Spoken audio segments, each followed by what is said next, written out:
KMVT viewers, welcome to today's inspiring episode of Vegetarianism, the Noble Way of Living. Join us as we travel to the small town of Shepperton, Surrey in southeast England, where we will visit Miss Dorothy Beason and her sanctuary for the regal and graceful swan.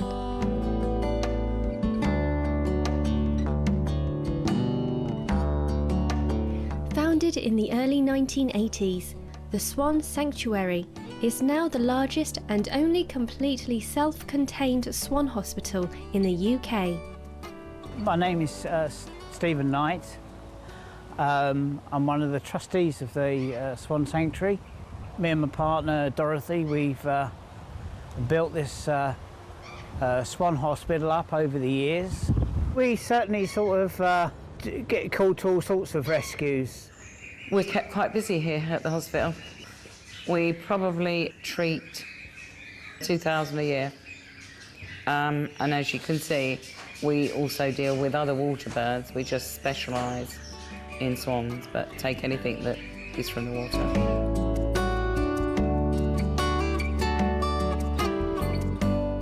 Among the largest of the flying aquatic birds, the elegant swan belongs to a family that includes geese and ducks.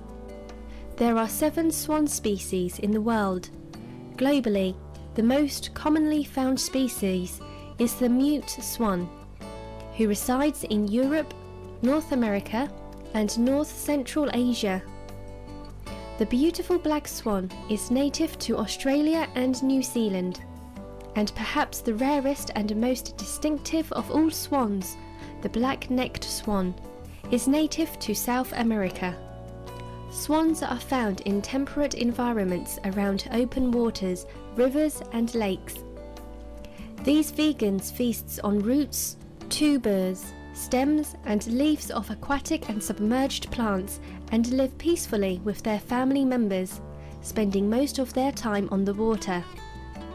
The adult male, called a cob, is generally bigger and heavier than the adult female, often referred to as a pen. A young swan is called a cygnet. In recognition of Dorothy Beason's steadfast work in rescuing and treating the country's beloved swans on the River Thames in 1990, Miss Beason was awarded the Medal of the Order of the British Empire for meritorious service, also known as the British Empire Medal. In 2000, for her contributions to the betterment of animal welfare, she received the Lord Erskine Award, one of the Royal Society for the Prevention of Cruelty to Animals' highest honours, and in 2001 she was recognised with the Pride of Britain Award. The tender-hearted Dorothy Beason, who is also a vegetarian, shares with us how she first became involved in looking after these graceful, angelic beings. It all started 30 years ago when I found a cob swan with fishing line hanging from his beak and lots of weights and a float and one thing and another, and how very difficult it was to get any assistance. I did eventually find a vet that looked after him and operated and took the hook out and goodness knows what. But when he was put back on the water, I needed to look after him a few more days. And quite honestly then, I've never been without a swan since.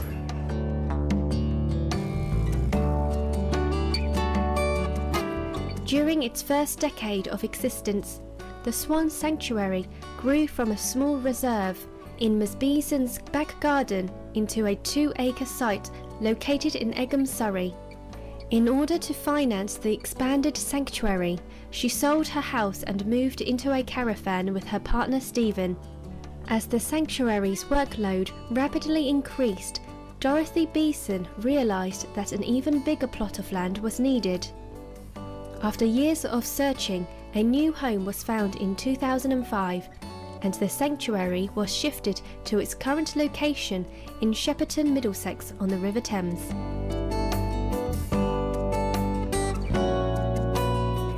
We have about 15 acres of land here, so We still have a little bit more that we could expand to. We've got a major lake, which is the best part of 5 acres. We've got a meadow where the swans come out when they choose and just sit about on the grass, especially when it's nice. They like to graze. We have the main hospital. We have the rehabilitation ponds. We have a nursery, what we call our nursery area. We have our woodland ponds. We have a disabled pond.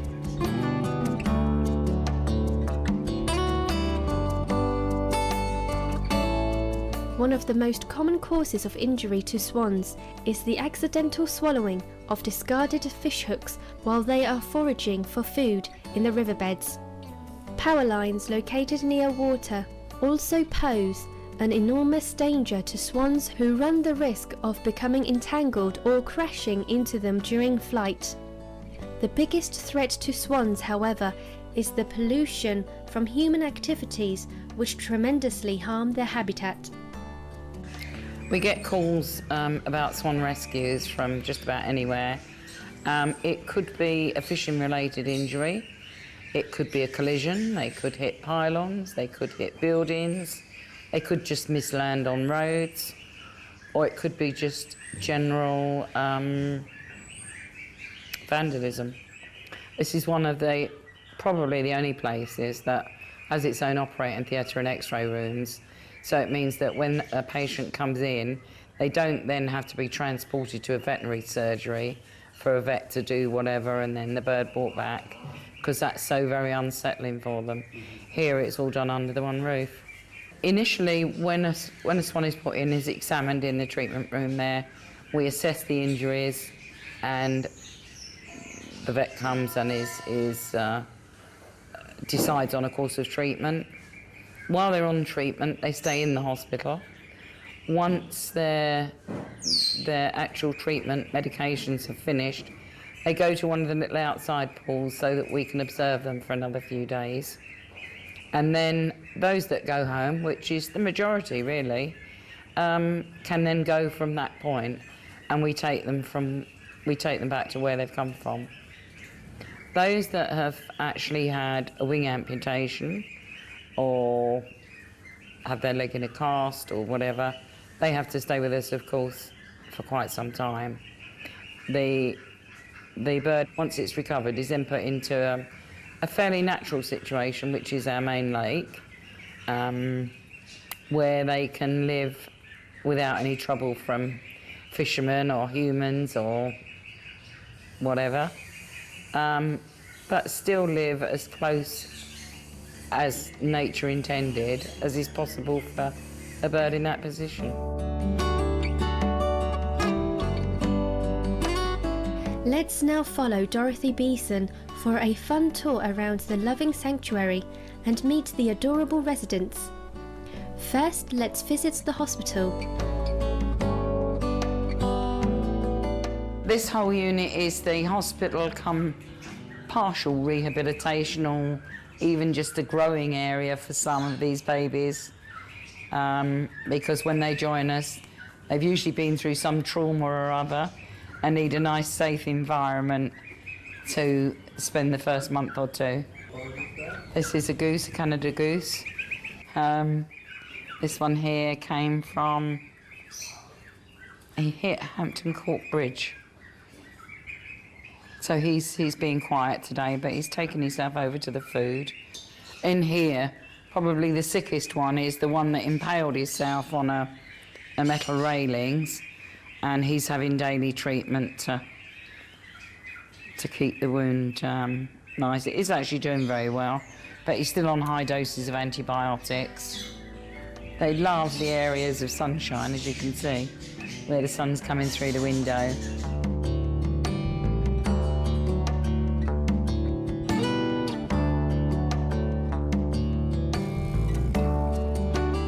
In here we've got our intensive care unit.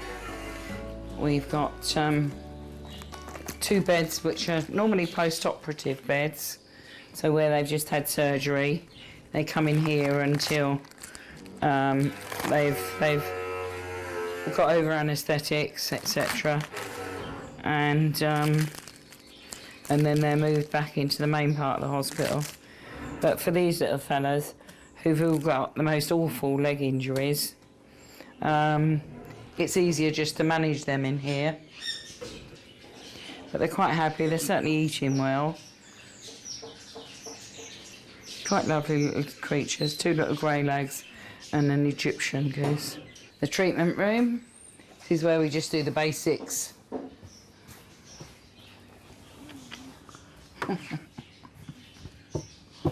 And in here's the operating theatre, which is always kept ready to go because we never know when we've got an emergency. This is a little incubator, normally for fledglings, which I must feed again in a moment. This will take, you know, a gosling, a cygnet, a duckling, whatever we need, if it needs warming up very quickly. Hello, hello, come on then. Come on then, try standing on the perch. And he has to be fed about every 40 minutes.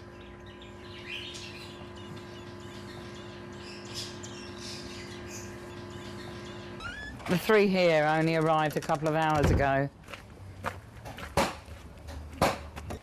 In here, a mixture of all sorts. 1 gull that's got to go back to Dorset. Some coots. We seem to have a massive coots at the moment with leg injuries. So, you know, they feel better when they've got the water to get on and behave more naturally. Here it helps that they can get onto the water and, you know, hopefully clean themselves, although they seem to be more enjoying the sun, just lolling about and enjoying the sun. But they did have quite a journey today. This is the meadow area, and we like to leave the gates to the lake open, and they can, the birds there can just come out and sit around, do a bit of grazing, chill out, you know, do their own thing. They just like to sometimes just sit and enjoy the sun, you know, so it's quite nice.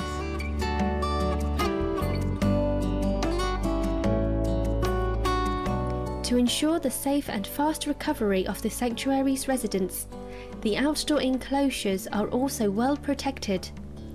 We are now introduced to Charlie, a special swan who has resided at the Swan Sanctuary for almost 2 decades.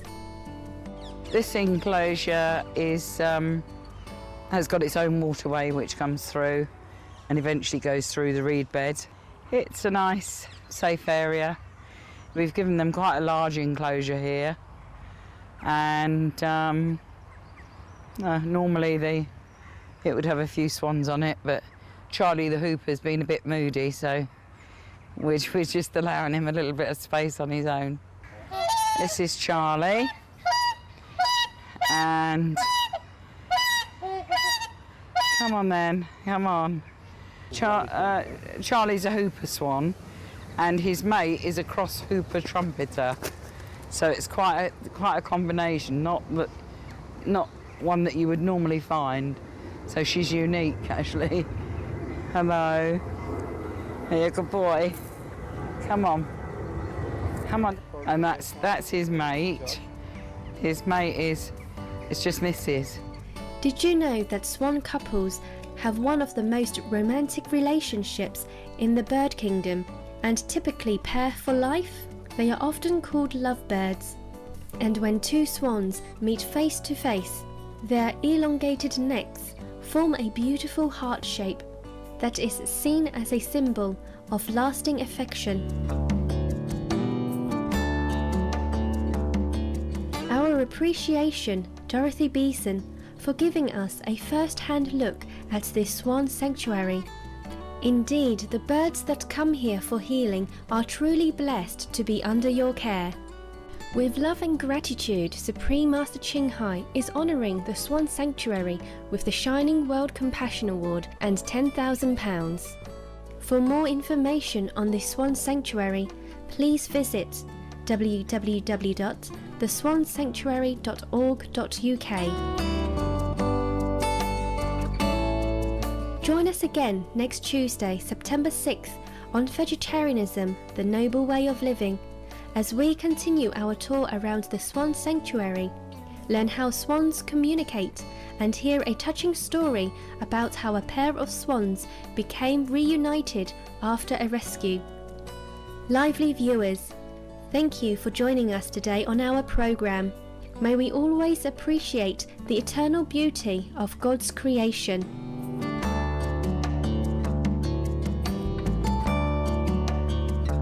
For more details, please visit www.suprememastertv.com/VEG.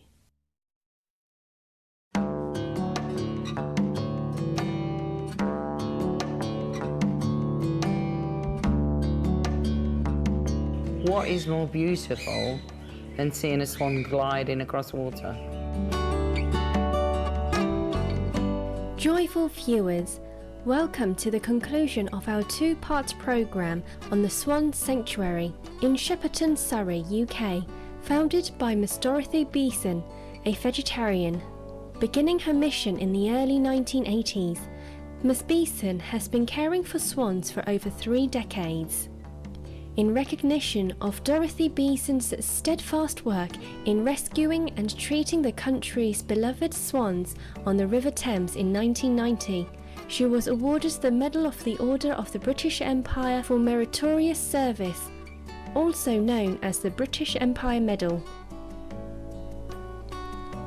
In 2000, for her contributions to the betterment of animal welfare, she received the Lord Erskine Award, one of the Royal Society for the Prevention of Cruelty to Animals' highest honours, and in 2001 she was recognised with the Pride of Britain Award.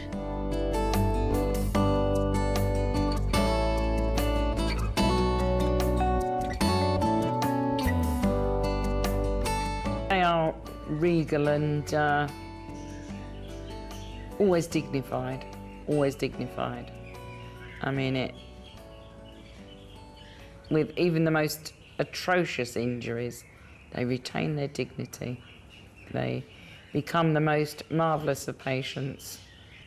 They soon know to trust you. They soon know that, you're there to help.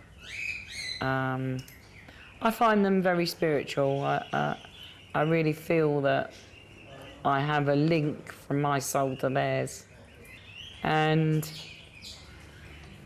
quite honestly, once I started dealing with swans, I knew what I'd been put on the earth for.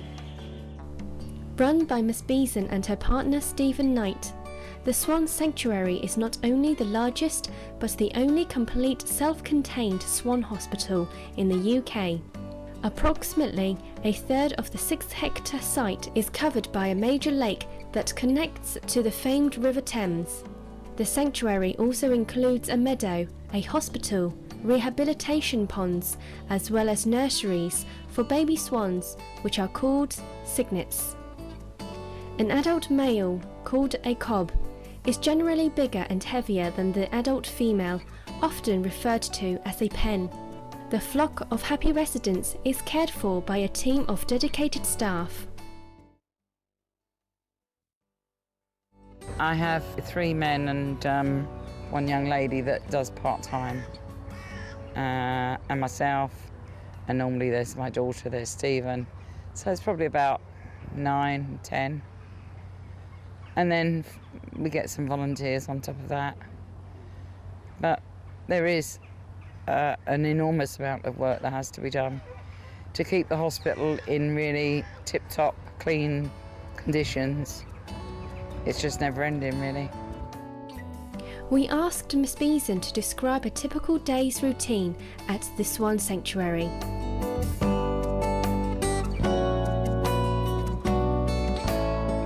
I would generally start at 6, though very often we've had a call before then. So, that changes things. But I start at 6 preparing various feed dishes and sorting out the produce that's come in from the night before, etc., etc., checking everybody's okay, chopping up the various water dishes because they've drunk everything overnight.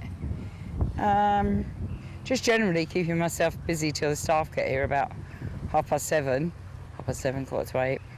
And then I oversee the straw all being cleaned out of the pens, the dishes all taken away and washed, and new food bowls being brought in. Then we do the treatment rounds, which is anybody that's on injections, we need to get them done. Anybody that needs a dressing taken off, we need to do that. Need to put new dressings on. Need to sort out anybody that's in any discomfort or whatever. Perhaps the most scenic part of the sanctuary is the large lake, where many of the sanctuary's permanent and temporary residents, as well as many spontaneous visitors, stay.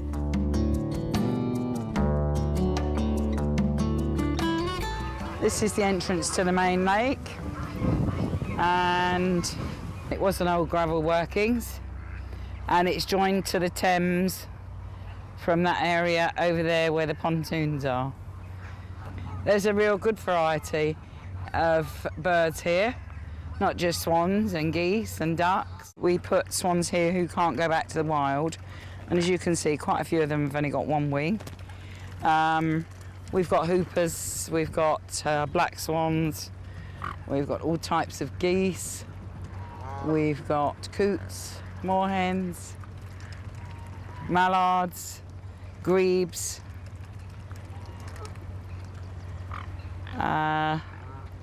A lovely variety, really lovely variety.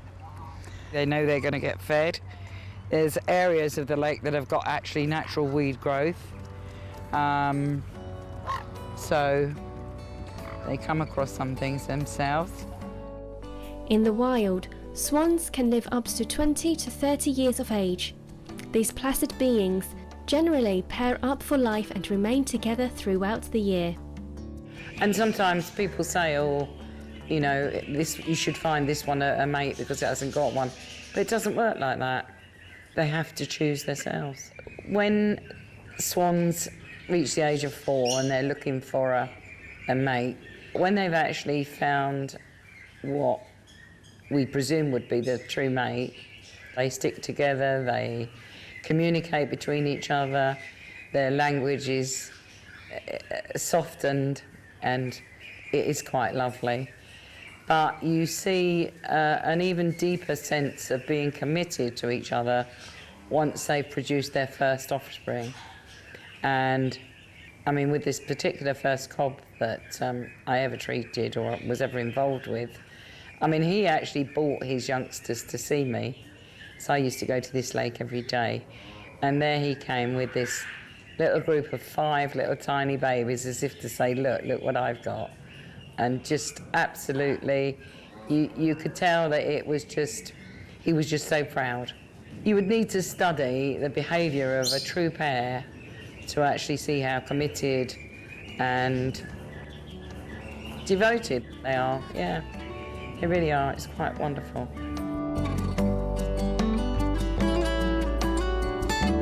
Dorothy Beason now shares with us a touching story about the reunion of a swan couple following one successful rescue. It's one of the most amazing happenings when you put one of a pair back. Like yesterday, the swan that went back to Wales, the cob who had a fishing tackle injury, but he went back to Wales and his mate and his babies were there. And it was just absolutely delightful. It never ceases to make my heart, you know, sing, because it's just so lovely. They make the heart shape. They carry on doing that. And the babies are all standing around watching or sitting around watching. It's just lovely. There's no mistaking that they are a bonded pair with a deep devotion to each other. It's quite lovely. It is perhaps no surprise to learn that the graceful and noble swans care for their beloved companions just like human beings do.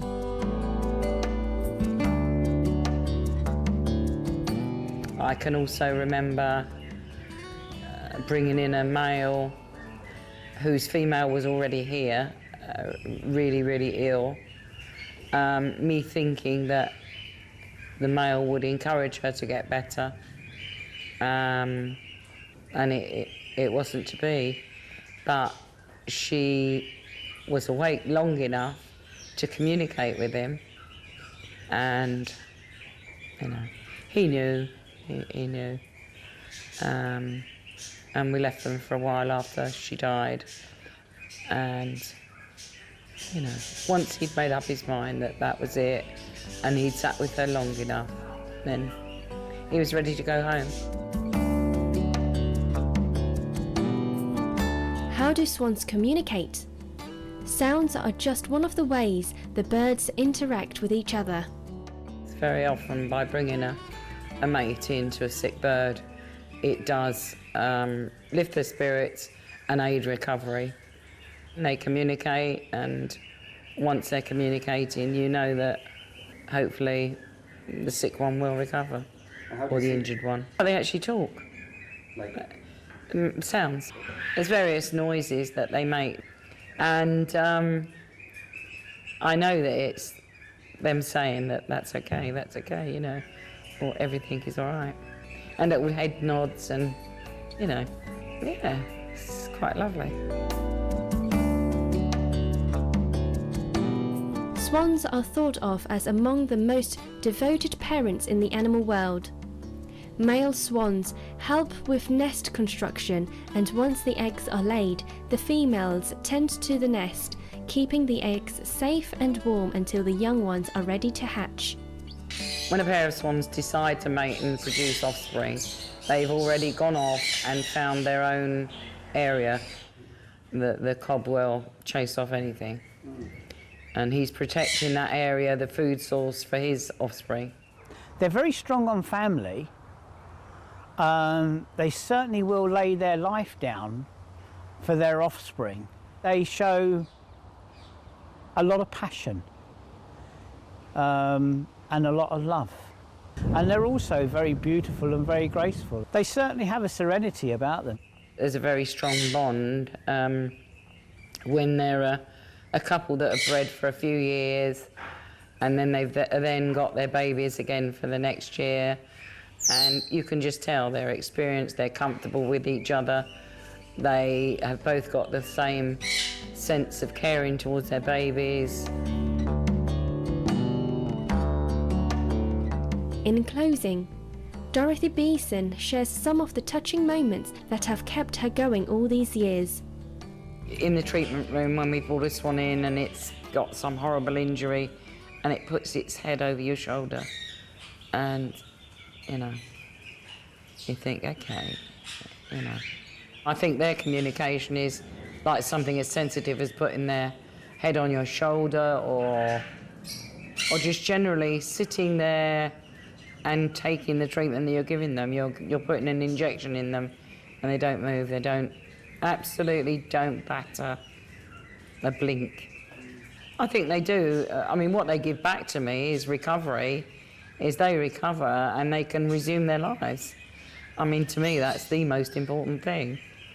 But for those that don't do that, that are only 90% of what they were, I still feel that we can offer them a life that is good for them. Once again, our appreciation, Dorothy Beason, for giving us a first-hand look at the Swan Sanctuary. Indeed, the birds that come here for healing are truly blessed to be under your care. With love and gratitude, Supreme Master Ching Hai is honouring the Swan Sanctuary with the Shining World Compassion Award and £10,000.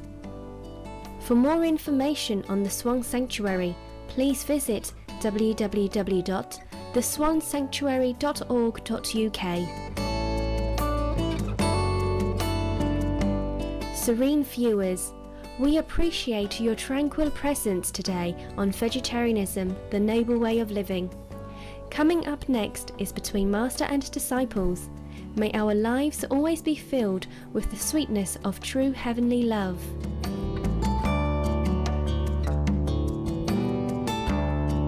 For more details, please visit www.suprememastertv.com/VEG